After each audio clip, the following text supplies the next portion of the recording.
ఇగో గరీబుల MLA మాజీ MLA గంతే కాదయ్యా మా ఇంటి ఎమ్మెల్యే అని చెప్పుకునే ఎమ్మెల్యే బడుగు బలహీన వర్గాల పేద మధ్యతరగతి వాళ్ళ యొక్క దోస్తు మన విఠలరెడ్డి సాబు గారి జన్మదినం సందర్భంగా ఈరోజు బైంసపట్నంలో ఉన్నటువంటి కాంగ్రెస్ పార్టీ కార్యాలయంలో అక్కడ కేక్ కట్ చేసుకొని జన్మదిన వేడుకలను జరుపుకున్నారు.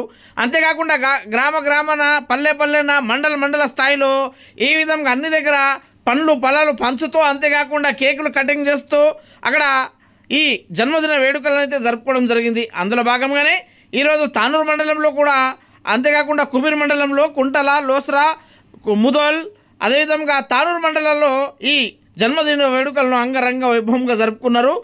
ఇంకా దాదాపు 100 సంవత్సరాల కాలం పాటు నిండు నూరేళ్ళు అష్టాైశ్వర్యాలతో ఉండి ఈ పేద మధ్యతరగతి ప్రజలకందరికీ సేవలు అందియాలని అక్కడ కోరడం జరిగింది. ఇక ఈ కార్యక్రమంలో భాగంగానే మురళీగౌడ్ గారు, దిగంబర పటేల్ గారు, బాషెట్ రాజన్న గారు, ఉత్తమ్ భాలేరావు గారు, అదేవిధంగా కళ్యాణ్ గోనేకర్ గారు మార్కెట్ కమిటీ చైర్మన్, అదేవిధంగా పిఎస్ఎస్ చైర్మన్ నారాయణరావు పటేల్ గారు, అదేవిధంగా పోతారెడ్డి గారు ఈ కార్యక్రమంలో పాల్గొనడం జరిగింది.